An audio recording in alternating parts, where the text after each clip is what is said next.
Thank you, Madam Speaker. I speak this afternoon to Bill C-22, an act to amend the Criminal Code and Controlled Drugs and Substances Act. The Liberals have advertised this bill as a response to the disproportionate number of Black, Indigenous, and other marginalized Canadians caught up in Canada's criminal justice system. They have advertised this bill as removing what they have characterized as unfair and disproportionate mandatory jail times for what they claim to constitute minor offenses.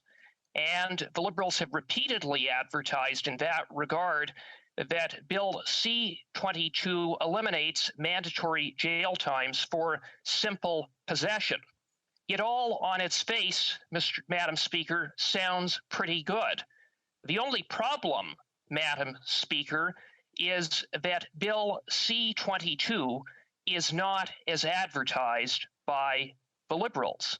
This bill has very little to do with helping marginalized Canadians, persons who are struggling with drug addiction, as the Liberals have advertised. It has absolutely nothing to do with eliminating mandatory jail times for simple possession because, Madam Speaker, there are no mandatory jail times for simple possession. Rather, what Bill C-22 is about is this government advancing a radical ideological agenda that is not evidence-based, that is based upon putting the rights of criminals first.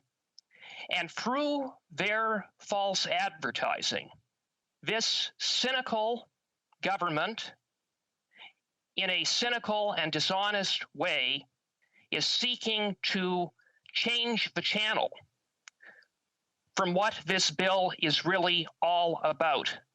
Because quite frankly, Madam Speaker, I believe the more Canadians learn about Bill C-22, the more alarmed the vast majority of Canadians will be.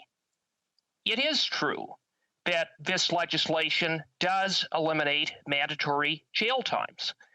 But, Madam Speaker, it doesn't eliminate mandatory jail times for so-called minor offenses. Rather, this bill removes mandatory jail times for some extremely serious offenses, including serious firearms offenses. What sorts of firearms offenses does this legislation eliminate mandatory jail times for? Well, Madam Speaker, among those offenses include robbery with a gun, extortion with a gun, discharging a firearm with the purpose of inflicting injury, weapons trafficking, using a gun in the commission of an offense, and possession of a gun obtained in the commission of an offense. And Madam Speaker, I could go on. And so I say to the government, through you, Madam Speaker, how does that benefit or help marginalized Canadians? The simple answer, Madam Speaker, is it does nothing in that regard, but what it does do is help give a free pass to dangerous criminals. And I have to say, Madam Speaker, that it is quite ironic, because this is a government that talks a lot about getting tough on guns, getting tough on gun crime. And Madam Speaker, I say that when the Liberals talk about getting tough on guns, what they really mean is getting tough on law-abiding Canadians who own guns. We see this, Madam Speaker, just by way of Bill C-21, which was introduced 3 days before the Liberals introduced this deeply flawed piece of legislation that imposes onerous new restrictions on law-abiding firearms owners and threatens law-abiding firearms owners who fail to comply with jail. So there you have it, Madam Speaker, in terms of the Liberal approach.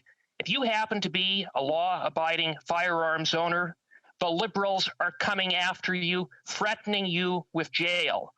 But if you happen to be a serious criminal who commits serious offenses with guns, the Liberals are here to help you stay out of jail. Talk about a mismatched set of priorities on the part of this government.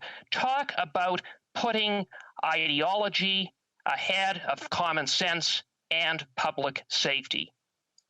Madam Speaker, this legislation doesn't just eliminate mandatory jail times for serious firearms offenses. This bill also removes mandatory jail times for serious drug-related offenses, as my colleague, the member for Fundy Royal, pointed out, including drug trafficking, exporting and importing drugs, possession for the purpose of trafficking, and Madam Speaker, I could go on. Madam Speaker, that is very inconsistent with the false advertising of this government, who said that this bill is about helping people struggling with addictions. In fact, what this bill is really about is helping those who prey on some of the most vulnerable Canadians, including Canadians who are struggling with addictions.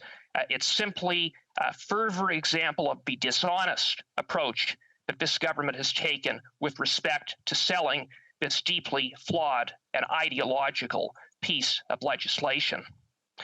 The approach of the previous Conservative government to the approach of this government when it comes to Canada's criminal justice system, when it comes to holding dangerous criminals accountable, could not be more stark.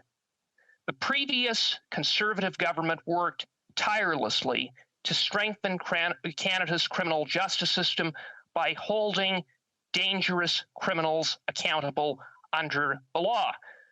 Among the measures taken by the previous Conservative government was to end house arrest for some very serious offenses.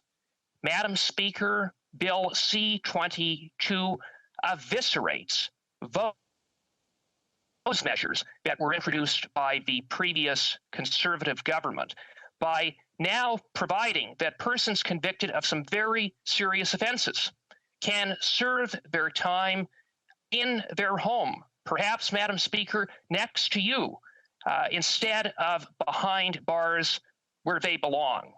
And when we talk about those offenses that now can be served in the community if this legislation is passed, we're talking about such offenses as manslaughter, prison breach, criminal harassment, sexual assault, kidnapping a minor, motor vehicle theft, theft over $5,000, arson for a fraudulent purpose, and that is just scratching the surface, Madam Speaker. Madam Speaker, Bill C-22 puts the rights of criminals ahead of victims, ahead of public safety, and ahead of safe streets and communities.